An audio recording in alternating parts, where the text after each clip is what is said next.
মন্ডল স্টুডিওর নিবেদন গ্রাম বাংলার ভূতের গল্প। নমস্কার শ্রোতা বন্ধুরা, আজ আপনারা শুনবেন লেখক বরেন চক্রবর্তীর কলমে চিলে কোঠা। গল্পটি খারাপ লেগেছে, ভালো লেগেছে, দারুণ লেগেছে, আপনাদের মনে যাই প্রতিক্রিয়া হোক না কেন অবশ্যই একটি কমেন্ট করে জানাতে ভুলবেন না। আর ভিডিওটি ভালো লাগলে অবশ্যই একটি লাইক করে চ্যানেলটিকে সাবস্ক্রাইব করে আমাদের পাশে থাকবেন।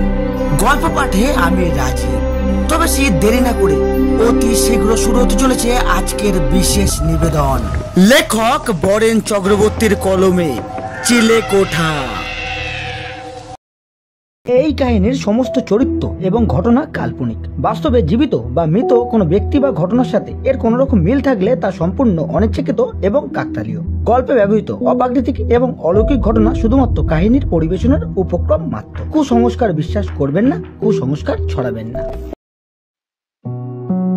অপেক্ষা ব্যাপারটা ঠিক উপভোগের বিষয় নয়, আর রবির কাছে সেটা রীতিমতো অসহ্যর। চিরকালই চঞ্চল স্বভাবের ছেলে সে, ধীর স্থির হয়ে কোনো কাজ করাটা তার ধাতে নেই। সেজন্য প্রায় তাকে দুর্ভোগ পোয়াতে হয়, যদিও এতে তার স্বভাবের পরিবর্তন হয়নি এতটুকু। এই যেমন এখন নির্দিষ্ট সময়ের আধ ঘন্টা আগে হাজির হওয়ার মাসুল গুনতে হচ্ছে তাকে। অপেক্ষা করতে হচ্ছে কখন ডাক আসে ডক্টর নোরার চেম্বার থেকে।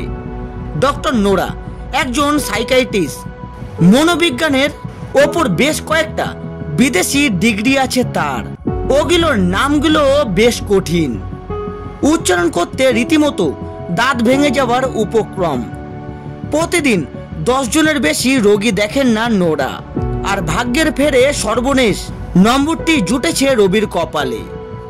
ডক্টর নোরার অ্যাসিস্ট্যান্ট একাধিকবার রবিকে বলে দিয়েছিল সন্ধে 6টার আগে তার সিরিয়াল আসার কোনো সুযোগ নেই, বরং আরো দেরি হওয়ার আশঙ্কাই বেশি।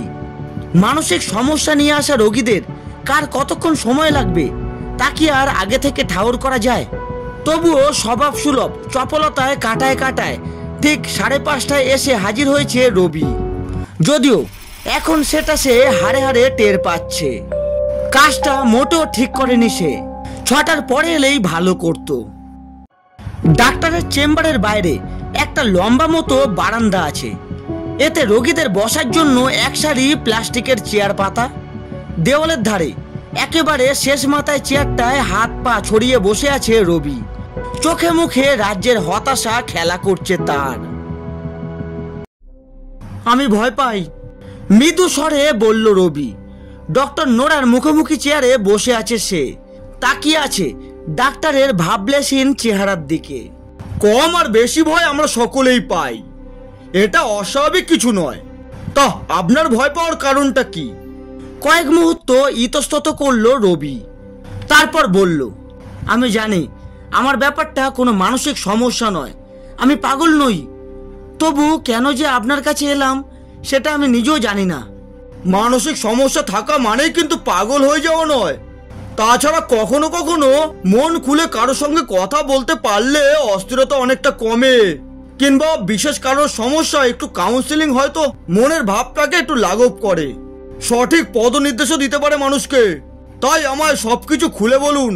শ্রোতা হিসাবে আমি কি ভাবছি বা না ভাবছি তা নিয়ে আপনাকে ভাবতে হবে না, কিংবা আমার পেশা কি সেটা নিয়ে মাথা ঘামানোর প্রয়োজন নেই আপনার। তার কথায় খানিকটা আশ্বস্ত হলো রবি।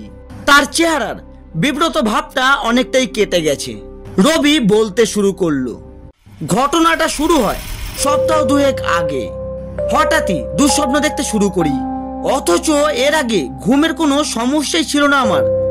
বিছানায় শোয়া মাত্রই ঘুমিয়ে পড়তাম, এরপর এক ঘুমে রাত শেষ।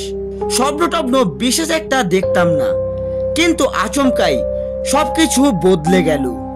দুঃস্বপ্নগুলো মাঝরাতেই ঘুম ভেঙে দিতে শুরু করলো। একবার ঘুম ভাঙার পর সারা রাত আর একটু চোখের পাতা এক করতে পারতাম না বা পারি না, কিছুতেই আর ঘুম আসে না। বিছানায় গড়াগড়ি কেবল সার হয়, সেই সঙ্গে প্রচন্ড ভয় আষ্টে পৃষ্ঠে জড়িয়ে ধরে আমাকে। ভোরের আলো ফোটার আগে পর্যন্ত আর ভয়টা থেকে মুক্তি মেলে না আমার। এখন আপনি নিশ্চয় জানতে চাইছেন কি নিয়ে দুঃস্বপ্ন দেখি আমি। মুখে কিছু না বলেও কেবল হ্যাঁ সূচক মাথা দোলালো নোরা। রবি আবার বলতে শুরু করলো, আমি দেখি আমার ঘরের প্রতিটা আসবাবের প্রাণ ফিরে এসেছে। ওরা নিথর কোনো জড়বস্তু নয়, আধার ঘনালেই ওদের ভেতর প্রাণ সঞ্চার ঘটে, আর এক একটা জিনিস পরিণত হয় এক একটা জীবন্ত বিভীষিকায়। তারা এক জায়গা থেকে অন্য জায়গায় চলাফেরা করতে পারে, কথা বলতে পারে, এমনকি চিৎকারও করতে পারে। তাদের প্রত্যেকের গলার স্বর আলাদা, তাদের চিন্তা চেতনা, কথা বলার ধরন, এমনকি আবেগের প্রকাশও স্বতন্ত্র। কেবল একটা ব্যাপারই তাদের এক, সেটা হলো তাদের অভিপ্রায়। তারা কেউ চায় না আমি তাদের সঙ্গে এক ঘরে থাকি, তারা চায় আমি যেন দূরে কোথায় চলে যাই, তবে ঘরের একটা জিনিসও যেন হাত না দিই। ওরা যেমন আছে তেমনই থাকবে, শুধু আমি যেন না থাকি। প্রথম প্রথম ওরা এলোপাথারি হুমকি দিত, তবে শেষমেশ আমাকে একটা নির্দিষ্ট সময় বেঁধে দেওয়া হয়েছে ঘরটা ছাড়ার জন্য, আর আজই তার শেষ দিন। ওরা প্রত্যেকেই আমাকে পই পই করে বলে দিয়েছে, আজকের পরও যদি আমি ঘর না ছাড়ি আমাকে এর জন্য চরম মূল্য চোকাতে হবে। এখন আপনিই বলুন, 2 সপ্তাহ ধরে প্রতি রাতে এমন স্বপ্ন দেখলে কিভাবে একজন মানুষ ভালো থাকে? ভয় পাওয়াটা কি খুব অস্বাভাবিক? সমস্ত কথা শুনে মাথা নাড়লেন নোরা। না, মোটেও অস্বাভাবিক নয়, খুবই স্বাভাবিক। যে কেউ এমন পরিস্থিতিতে ভয় পাবে। রবিকে স্বাভাবিক হতে খানিকটা সময় দিলেন তিনি। খেয়াল করলেন কথা শেষ হলো এখনো অল্প অল্প কাঁপছে সে। আচ্ছা, দুঃস্বপ্নগুলো কি কেবল রাতেই দেখেন, নাকি দিনে ঘুমালেও হানা দেয় ওরা? জবাব দেওয়ার আগে কয়েক মুহূর্ত ভেবে নিল রবি। তা দিনে দেখিনি কখনো, আসলে দিনে ঘুমানোর সুযোগ পাই না। সপ্তাহে 6 দিনই চাকরি নিয়ে ব্যস্ত থাকতে হয়। 7 সকালে বেরিয়ে ফিরি সন্ধ্যার পর, আর ছুটির দিনগুলো বন্ধু বান্ধবের সাথে কাটাই, অথবা সপ্তাহের জমানো নিজস্ব টুকটাক কোনো কাজকর্ম সেরে নিই। এই যেমন আজ আপনার কাছে এলাম। বেশ, বুঝলাম। অফিসে অথবা অফিসের বাইরে কোনো কিছু নিয়ে মানসিক চাপের মধ্যে নেই তো আপনি? আবারও কিছুক্ষণ বিরতি নিল রবি। না, এই মুহূর্তে আমার জীবনে কোনো ক্রিটিক্যাল ফেজ অতিক্রম করছে না। চাকরিটা পরিশ্রমের হলেও ওটা নিয়ে সন্তুষ্ট আমি, আর আমার যে যোগ্যতা তাতে এর চেয়ে ভালো কিছু আশা করাটাও বোকামি। অফিসে সবার সঙ্গে সম্পর্ক ভালোই আমার, বসও আমাকে বেশ পছন্দই করেন। অফিসের বাইরেও কোনো কিছু নিয়ে ঝামেলা নেই আপাতত। তা বাড়িতে আপনার সাথে কে কে থাকেন? আসলে একাই থাকি আমি এখানে, একটা দোতলা বাড়ির চিলে কোঠায়। মা বাবা গ্রামে থাকেন, শহরে আসতে চান না, তাই নিজের জন্য কোনো মতে চলনসই একটা আশ্রয় খুঁজে নিয়েছি। আর তাছাড়া যা আয় করি তা দিয়ে বিলাসবহুল জীবন কাটানোর কথা কল্পনাও করা যায় না। তবে তা নিয়ে কোনো আফসোসও নেই আমার, আমি মোটেও অসুখী নই। হ্যাঁ, সুখ ব্যাপারটা আসলে নিজের কাছে। আপনার চাহিদাকে আপনি যত নিয়ন্ত্রণ করতে পারবেন, আপনার প্রাপ্তিকে যতটা আপনি উপভোগ করতে পারবেন, আপনি তত বেশি সুখী হবেন। আপনি বলছিলেন আপনি একটা বাড়ির চিলেকোঠায় থাকেন, তা ওখানে আলো বাতাস ঠিকঠাক পায়? মানে বলতে চাচ্ছি পরিবেশটা স্বাস্থ্যকর তো? এমন অনেক ঘিঞ্জি এলাকা আমার চেনা, যেখানে দিনরাত 24 ঘন্টায় বাতি জ্বালিয়ে রাখতে হয় আলোর জন্য, আর খোলা হাওয়ার কথা তো ভাবাই বৃথা। না না, আমার ঘরটা মোটেও তেমন নয়। আসলে নামে চিলেকোঠা হলেও ঘরটার আকার বেশ বড়। অ্যাটাচ বাথরুম আছে, আশপাশে বড় কোনো ইমারত না থাকায় আলো বাতাসও বেশ ভালোই পাওয়া যায়। সম্প্রতি বাড়ির কাছাকাছি এমন কোনো কলকারখানা কি গড়ে উঠেছে যেটার বাজে গ্যাস কিংবা দুর্গন্ধ উৎপন্ন করে? আজকাল তো হামেশাই আবাসিক এলাকায় ফ্যাক্টরি দেখতে পাচ্ছি। নিয়ম না মানাটাই এখন দেখছি এদেশের মানুষের নিয়ম হয়ে দাঁড়িয়েছে। না, তেমন কোনো কলকারখানা চোখে পড়েনি ইদানিং। বাজে কোনো গন্ধ কিংবা গ্যাসও নাকে আসছে বলে মনে পড়ছে না। আসলে বাড়িটা শহর থেকে খানিকটা দূরে কিনা, তাই পুরোপুরি দূষিত হবার সুযোগ পায়নি এখনো। শহরের চৌহিতে কে একজন ব্যাচেলারকে ঘর ভাড়া দেবে বলুন? এই শহরে ব্যাচেলার হিসাবে ঘর ভাড়া পাওয়া আর চাঁদে যাওয়ার টিকিট পাওয়া একই ব্যাপার। দুটো কোনোটাই আমার ভাগ্যে নেই। মেসে একগাদা লোকের সঙ্গে থাকার ইচ্ছা করে না। প্রাইভেসির জলাঞ্জলি দিতে ঘোর আপত্তি আমার। সবকিছু মিলিয়ে শহর থেকে খানিকটা দূরে বাড়ি ভাড়া নিয়েছি। আচ্ছা, আপনার ঘরে এখন যেসব আসবাব আছে সেগুলোর সঙ্গে কি আপনার কোনো বিশেষ স্মৃতি জড়িয়ে আছে? কোনো দুঃখের স্মৃতি, অথবা এমন কিছু যা আপনার বিশেষ কোনো মুহূর্তের কথা মনে করিয়ে দেয়? খানিকক্ষণ ইতস্তত করলো রবি। কথাটা কিভাবে বলবে ঠিক বুঝে উঠতে পারছে না সে। সত্যি কথা বলতে কি, ওগুলোর একটাও আমার নয়, তাই ওগুলোর সঙ্গে জড়ানো কোনো রকম স্মৃতি থাকার সুযোগই নেই। আমি যাওয়ার আগে থেকেই ওগুলো ঘরটাতেই ছিল। আপনার কথাটা ঠিক বুঝতে পারলাম না, একটু ক্লিয়ার করবেন প্লিজ। আমার আগে যিনি ওই ঘরটায় থাকতেন, জিনিসগুলো আসলে তারই। চলে যাওয়ার সময় ওগুলো সঙ্গে করে নিয়ে যাননি তিনি। আসলে নিজেও তিনি গায়েব হয়ে গেছেন কাউকে কিছু না বলে। একদিন সকালে নিয়ম মাফিক বাড়ি থেকে বেরিয়েছিলেন, কিন্তু রাতে আর ঘরে ফেরেননি। সেই যে উধাও হয়েছেন, এরপর থেকে তার আর কোনো খোঁজ পায়নি বাড়ির মালিক। চেষ্টার কোনো ত্রুটিও করেননি তিনি, কিন্তু শেষমেশ ভাড়াটে ভদ্রলোকের কোনো হদিশ বের করা তার পক্ষে সম্ভব হয়নি। ভদ্রলোক যেন পুরোপুরি বাতাসে মিলিয়ে গেছেন। একাকী জীবনযাপনে অভ্যস্ত ছিলেন, কারোর সঙ্গে খুব একটা কথা বলতেন না, কাউকে কখনো তার কাছে আসতেও দেখা যায়নি। দেশের বাড়ির যে ঠিকানা তিনি দিয়েছিলেন ওটাও ছিল ভুয়ো। ওই নামের কাউকেই চিনতে পারেনি এলাকার লোকজন। নিজে গায়েব হয়ে বাড়ির মালিককেও অথই সাগরে ভাসিয়ে দিয়েছিলেন সেই ভদ্রলোক। বাড়ি ভাড়া দিয়েই সংসারের জন্য অন্যের সংস্থান করেন বেচারা। অনির্দিষ্টকাল ঘরটা ফাঁকা রাখার কোনো উপায় নেই তার। তবুও মাস তিনেক তিনি অপেক্ষা করেছিলেন। তারপর কেবল টু লেট নোটিশ ঝুলিয়ে দেন সদর দরজায়। তবে ঘরের মালপত্র তিনি ফেলে দেননি, কিংবা বিক্রিও করে দেননি। যদি কোনো দিন হারিয়ে যাওয়া সেই ভদ্রলোক কখনো ফিরে আসে, তাহলে তার মালপত্র কড়ায় গন্ডায় তাকে বুঝিয়ে দিতে পারেন। আমাকে ঘরটা ভাড়া দেওয়ার সময় এটাই ছিল তার একমাত্র সত্য। নিজের মালামাল আনা চলবে না আমার, আপাতত ওগুলোই ব্যবহার করতে হবে। জানেনই তো এই শহরে ঘর ভর্তি মালসহ বাসা বদলানোটা কতটা ঝুঁকির কাজ। তাই আমিও নির্দ্বিধায় সত্যটা মেনে নিয়েছিলাম। নিজের যা কিছু ভাঙাচোরা মালপত্র ছিল জলের দরে বেচে দিয়ে একেবারে ঝাড়া হাত পা নিয়ে উঠে পড়লাম ওই চিলে কোঠায়। এছাড়াও আমার নিজের জিনিসপত্রের চেয়ে ওই ভদ্রলোকের জিনিসগুলো বেশি উন্নত মানের। সত্যটা মেনে নেওয়ার এটাই হচ্ছে মেন কারণ, বুঝলেন তো? বুঝলাম বুঝলাম, এই হচ্ছে কারণ। হ্যাঁ, বক্তা ও শ্রোতা হাসছেন দুজনেই। আলাপচারিতার এই পর্বটা বেশ উপভোগযোগ্য হয়ে উঠেছে। ও, এতক্ষণে আপনার সমস্যাটার একটা সম্ভাব্য কারণ পাওয়া গেল। বলেন কি, জলদি খোলাসা করুন। মানুষের অন্যতম দুর্বল একটা বৈশিষ্ট্যের নাম হলো মায়া।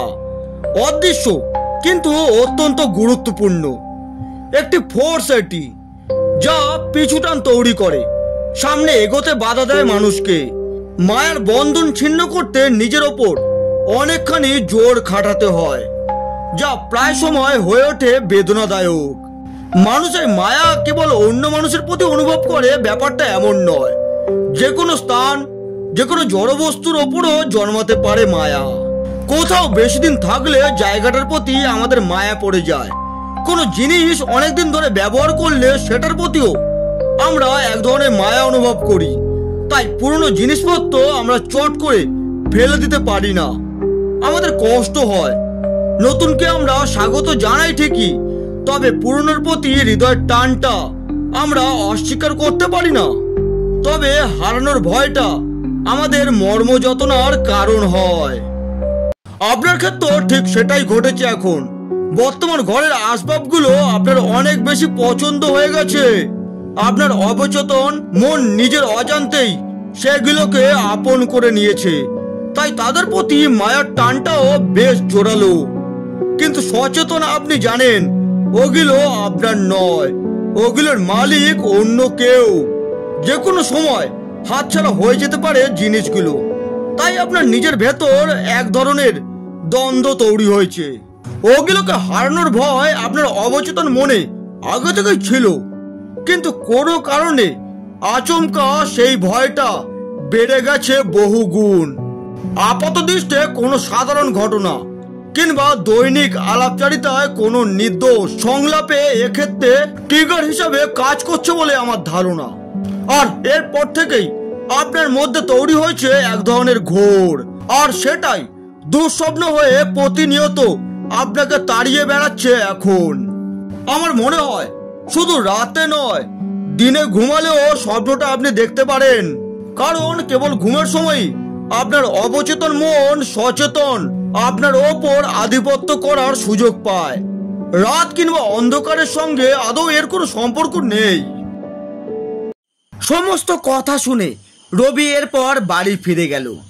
রাতের খাবার খেয়ে সে বিছানায় শুয়ে পড়ল। তার চোখের পাতায় ঘুম নেমে আসলো। ঠিক রাত 3টের দিকে তার ঘুম ভেঙে গেল। ঠিক কী কারণে অমন গভীর ঘুমটা ভেঙে গেল রবি নিজেও তা জানে না। তবে আজ সত্যি কোনো দুঃস্বপ্ন দেখেনি সে। নিস্তব্ধ রাতে ঘড়ির কাঁটার একঘেয়ে শব্দটাও অনেক বেশি জোরালো শোনাচ্ছে। রাতে ঘুম ভাঙলে বড্ড জল পিপাসা পায় তার, তাই জলের জগটা আর গেলাসটাও সবসময় হাতের নাগালেই রাখে সে। খাটের পাশে ছোট্ট একটা টি টেবিল, তার ওপরেই রাখা থাকে ওগুলো। পাশ ফিরে গ্লাসে জল ঢালতে গিয়ে রীতিমতো আটকে উঠল রবি। ঘরের মাঝখানে খানিকটা উবু হয়ে ওটা কে বসে আছে? হাত পা গুলো অমন অদ্ভুত ভঙ্গিমায় দুলাচ্ছে কে? একটা লোক। ঘরে বা ঢুকলো কেমন করে? ফিস ফিস করে বলে উঠল লোকটা, যেন বহু দূর থেকে ভেসে আসছে তার কণ্ঠস্বর। আতঙ্কে আত্মারাম খাঁচা ছাড়া হওয়ার উপক্রম হলো রবির। গায়ের সবকটা লোম দাঁড়িয়ে গেল মুহূর্তেই। প্রাণপণে চিৎকার করার জন্য মুখ খুলল সে। ঠিক তখনই আবিষ্কার করলো নড়ছে না আর লোকটা এখন পুরোপুরি স্থির হয়ে আছে। মনে খানিকটা সাহস সঞ্চয় করতে অনেকটা সময় লেগে গেল রবির। তবে শেষমেশ নিজের ওপর নিয়ন্ত্রণ ফিরে পেল সে। প্রাণ প্রাচুর্যে ভরা তার বয়সী একজন তরুণ যদি রাত দুপুরে ভূতের ভয়ে চেঁচিয়ে পাড়া মাথায় করে সবার সামনে মুখ দেখাতে পারবে না আর। লজ্জায় মাথা হেড হয়ে যাবে তার। খানিকটা মনোবল ফিরে পেতেই এক দৌড়ে দেওয়ালে সুইচ বোর্ডের কাছে চলে গেল সে। উজ্জ্বল আলো নিমেষেই ঘরের সব অন্ধকার ঝেঁটিয়ে বিদায় করে দিল। কোথায় লোক, কোথায় কি? ঘরের মাঝখানে ওটা তো একটা কাঠের চেয়ার, কিন্তু লাখ টাকা বাজি রাখতে পারে রবি কিছুক্ষণ আগেও ওটা দেখতে ঠিক এরকম ছিল না। আর ফিস ফিস করে দেওয়া হুমকিটাও সে ভুল শোনেনি। চট করে ব্যাপারটা মাথায় এলো তার। চেয়ারটা ঘরের মাঝখানে এলো কি করে? ওটা তো সব সময় ঘরের কোণার রিডিং টেবিলের পাশে থাকে। আজ ঘুমানোর সময়ও ওখানেই ছিল ওটা। তাহলে কাছে গিয়ে ভালো করে ওটাকে পরীক্ষা করে দেখতে লাগলো রবি। কোনো পরিবর্তন নেই, যেমন ছিল তেমনই আছে ওটা। তবু ভয়টা পুরোপুরি কাটলো না তার। শেষমেশ দরজা খুলে ওটাকে ছাদের এক কোণায় রেখে এসে তবেই সে শান্ত হলো। সকালে ভেবে দেখবে কি করা যাবে ওটাকে নিয়ে।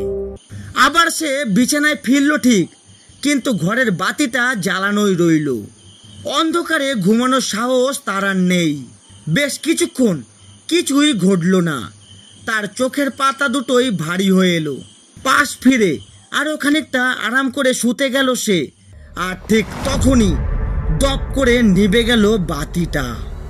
চমকে উঠল রবি। লোডশেডিং, কিন্তু ফ্যানটা তো দিব্যি ঘুরছে। বাইরের ল্যাম্পপোস্টের বাতি থেকে হালকা আলো আসছে জানলার ফাঁক ফোকর গলে। লাইটটা কি তাহলে খারাপ হয়ে গেল? আমার হাত থেকে কেউ বাঁচাতে পারবে না। তার মরণ হয়ে গেছে।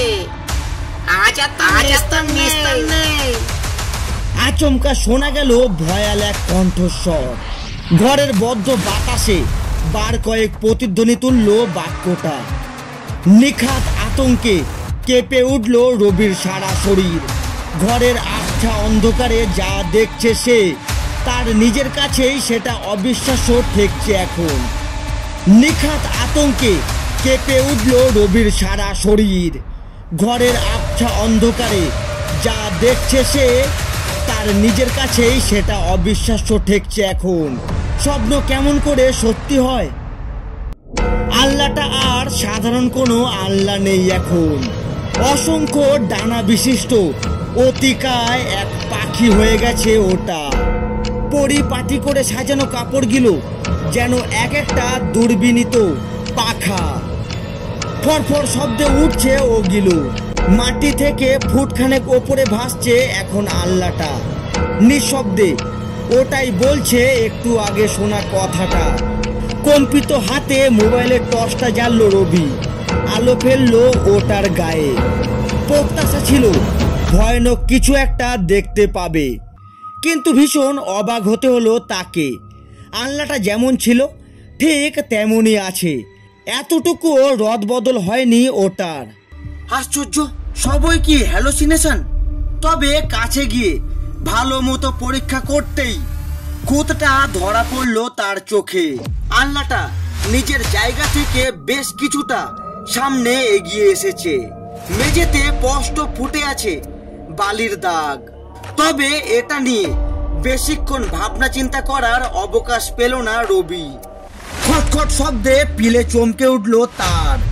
প্রচন্ড বেগে নড়ছে খাটটা, যেন ভয়াবহ কোনো ভূমিকম্প সর্বশক্তি নিয়ে ঝাঁপিয়ে পড়ছে ওটার ওপর। পরক্ষণে শোনা গেল তীক্ষ্ণ একটা কণ্ঠস্বর, মরবি মরবি, তুই আজ মরবি।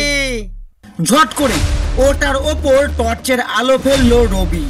কাঁপুনির চোটে মোবাইলটা হাতে ধরে রাখতেই বেগ পেতে হচ্ছে তাকে। আলো পড়তেই নড়াচড়া থেমে গেল খাটটার, যেন চিরকাল এভাবেই স্থির হয়ে পড়েছিল ওটা। ভয়ানক বিপদে পড়েছে এটা বুঝতে বাকি রইল না তার। সিদ্ধান্ত নিল কাল সকালেই বাসাটা ছেড়ে দেবে। আজ রাতটা কোন রকমে পার করতে পারলেই হয়। অ্যাডভান্সের টাকা যদি ফেরত নাও পাওয়া যায় তাতেও কিছু যায় আসে না, জীবনের চেয়ে টাকা বড় নয়। কিন্তু রাতটা কাটবে কিভাবে? সকাল অবধি এমন অত্যাচার সহ্য করা রীতিমতো অসম্ভব। পরক্ষণেই মাথায় একটা বুদ্ধি খেলে গেল তার। চেয়ারটার মতো সবকিছু ঘরের বাইরে রেখে এলে কেমন হয়? ছাদে রেখে আসার পর থেকে ওটা আর কোনো রকম ঝামেলা করেনি। সব মালপত্র সরাতে অনেক পরিশ্রম হবে, হয়তো মিনিট 20 সময়ও লেগে যাবে, তবে আরামে কাটিয়ে দেওয়া যাবে বাকি রাতটা। ভোর হতে এখনো অনেক সময় বাকি। আর কোনো কিছু না ভেবেই কাজে নেমে পড়ল রবি। প্রথমেই ঘরের জানলাগুলো খুলে দিল। বাইরে সোডিয়াম বাতির হলদে আলোয় ঘরের অন্ধকার অনেকটা কেটে গেল। মোবাইলের টর্চ জ্বালিয়ে রাখার ঝামেলা আর পোয়াতে হলো না তাকে। একে একে ঘরের সবকিছু বাইরে রেখে আসতে শুরু করলো সে। একার পক্ষে এটা করা বেশ কষ্টসাধ্য কাজ, কিন্তু রবি নিরুপায়। পুরো ঘরটা ফাঁকা করতে তার হিসাবের চেয়েও মিনিট 5 সময় বেশি লাগলো। তবে তাতে কিছু যায় আসে না তার। কাজটা শেষ করা গেছে এটাই স্বস্তি। এখন অন্তত শান্তিতে কিছুক্ষণ ঘুমানো যাবে। মেঝেতে একখানা চাদর বিছিয়ে এতেই শুয়ে পড়ল সে। ক্লান্ত শরীর, চোখের পাতা বুঝে আসতে সময় লাগলো না। সবে চোখ দুটো বন্ধ করেছে কি করেনি, আবারও শোনা গেল কলজে কাঁপানো এক কণ্ঠস্বর, সময় শেষ। চমকে জেগে উঠল রবি। কে কথা বলছে? ঘরে তো একটা কিছু অবশিষ্ট নেই। আর খিলখিল হাসির শব্দে ওপরে তাকাতে বাধ্য হলো রবি। সঙ্গে সঙ্গেই আতঙ্কে জমে বরফ হয়ে গেল তার পুরো শরীর। চোখ দুটো কোঠর ছেড়ে বেরিয়ে পড়ার প্রাণপণ চেষ্টা করছে। মাথার ওপর সব বেগে ঘুরছে সিলিং ফ্যানটা, আর ঠিক তার মাঝখানের জায়গাটায় ফুটে উঠেছে ভয়াল একখানা চেহারা। তার দিকে তাকিয়ে হাসছে সেটা। ফ্যানটার কথা মনেই ছিল না রবির। আগের ভাড়াটিয়ার এই একটা জিনিসই এখনো রয়ে গেছে ঘরে। ঝট করে উঠে দাঁড়ালো রবি। দৌড়ে পালাতে চাইলো ঘরের বাইরে, তবে তাকে সেই সুযোগ দেওয়া হলো না। আচমকা খুলে গেল ফ্যানের সবকটা পাখা। প্রচন্ড বেগে সেগুলো ধেয়ে গেল রবির দিকে। ধারালো ব্লেডের এলো পাথারি আঘাতে নিমেষেই চিরে ফালাফাল করে ফেললো তার গোটা দেহ। কেবল একবারই গলা ফাটিয়ে চেঁচানোর সুযোগ পেল রবি। নীরব রাতে সেই চিৎকারটা অনেক দূর থেকেও স্পষ্ট শোনা গেল। বহু মানুষের ঘুম ভাঙিয়ে চিরতরে ঘুমিয়ে পড়ল রবি। মন্ডল স্টুডিওর নিবেদন গ্রাম বাংলার ভূতের গল্প। নমস্কার বন্ধুরা, এতক্ষণ শুনছিলেন লেখক বরেন চক্রবর্তীর কলমে চিলে কোঠা। গল্পটি কেমন লাগলো অবশ্যই একটি কমেন্ট করে জানাতে ভুলবেন না। আর ভিডিওটি ভালো লাগলে অবশ্যই একটি লাইক করে চ্যানেলটিকে সাবস্ক্রাইব করে আমাদের পাশে থাকবেন। আজ এতটুকু, দেখা হচ্ছে আরো একটি হাড় হিম করা ভূতের গল্প নিয়ে। ততক্ষণ নিজে ভালো থাকুন আর সকলকে ভালো থাকতে সাহায্য করুন।